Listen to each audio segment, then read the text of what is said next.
प्रिय विद्यार्थियों, कक्षा 10 संस्कृत गद्य की श्रृंखला में विश्व कवि रविंद्र पाठ का अध्ययन हम लोग करेंगे।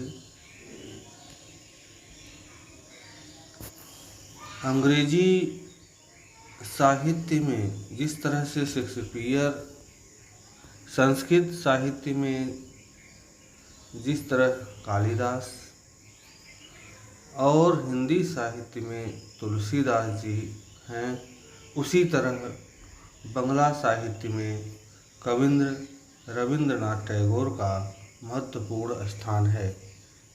इनका जन्म 7 मई सन 1861 ईस्वी को कोलकाता के एक धनाढ्य परिवार में हुआ था।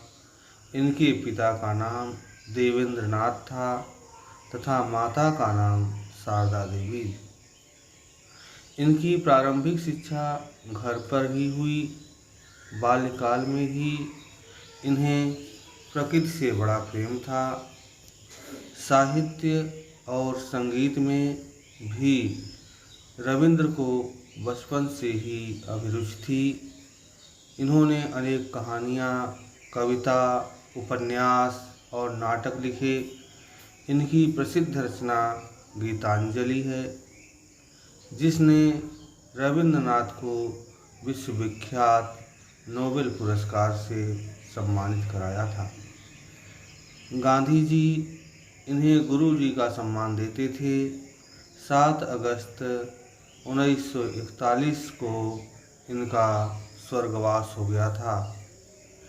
इन्हें हमारे राष्ट्रगान जनगण मन के रचनाकार होने का गौरव प्राप्त है। अब संस्कृत देखिए, संस्कृत वाला पोर्शन। आंग्ल वाङ्मय काव्यधनः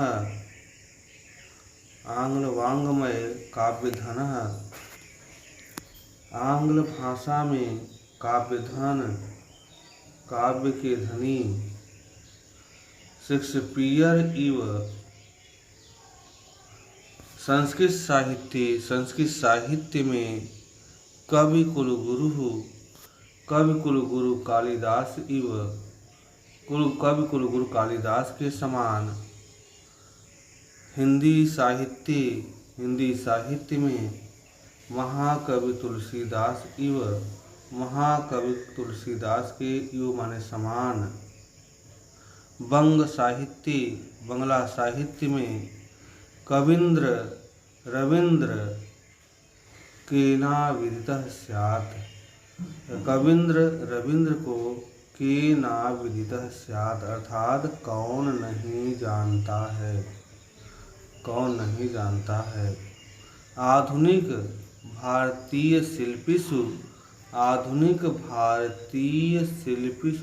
भारत के रचनाकारों में, आधुनिक भारत का निर्माण करने वाले शिल्पियों में रविंद्र का स्थान महत्वपूर्ण है। इति यह सभी के द्वारा ज्ञात एवं जाना जाता है। सभी के द्वारा ज्ञात एवं सभी लोग जानते ही हैं। तस्य उनकी बहुत से योगदान पार्थक्येन अलग से वैशिष्ट्यम विशेषता लभन्ते प्राप्त करते हैं। उनके बहुत से योगदान अलग से विशेषता को प्राप्त करते हैं। न केवल आध्यात्मिक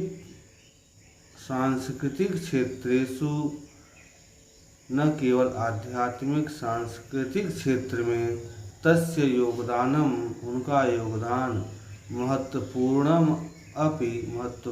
है।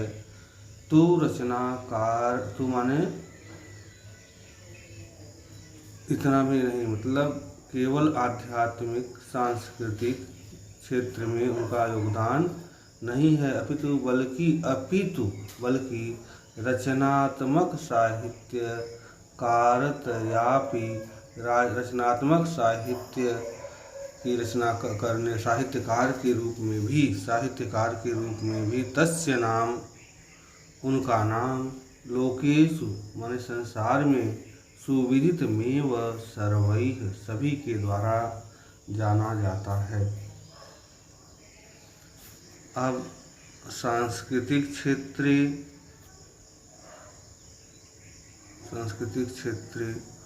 संगीत विधासु सांस्कृतिक क्षेत्र में अलग अलग देखिए। सांस्कृतिक क्षेत्र संगीत विधासु संस्कृत विधा में, नृत्य विधासु नृत्य विधाओं में, संस्कृत विधा में और नृत्य विधाओं में नूतनां शैलीं प्राकटयत् उन्होंने नई शैली को प्रकट किया। नूतनाम नवीन शैली प्राकटयत् नई शैली को प्रकट किया। सा शैली वह शैली रविंद्र संगीत के नाम से ख्यातिम लभते विख्यात हुई। रविंद्र संगीत के नाम से विख्यात हुई। एवं इसी प्रकार नृत्य विधासु नृत्य के कला में, नृत्य की विधाओं में परंपरागत शैलीम अनुसरता अनेन परंपरागत शैली का अनुसरण करते हुए अनेन इन्होंने इस शिल्पी ने नई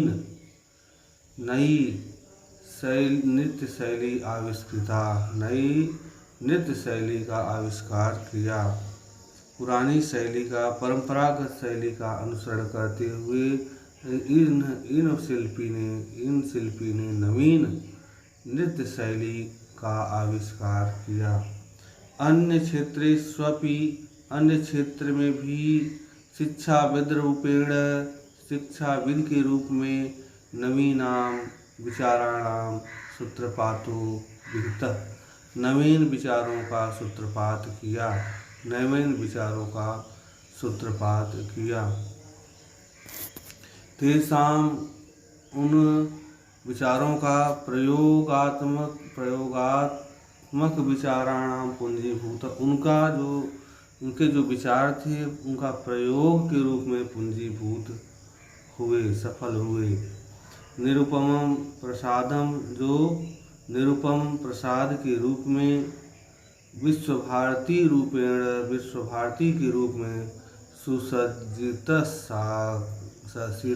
राजते सिर उठाए हुए सुसज्जित है, आज भी विराजमान है। यत्र जहाँ पर आश्रम शैली नवीन शैली साकं साथ समन्वयो वर्तते समन्वय वर्तमान है।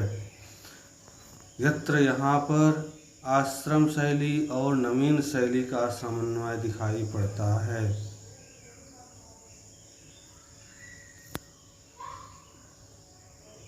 दीनानां दलित वर्गाणां दशा सुधारक के रूप में असौ यह अस्माकं हमारे भारतीयों के समक्ष प्रस्तुत हुए।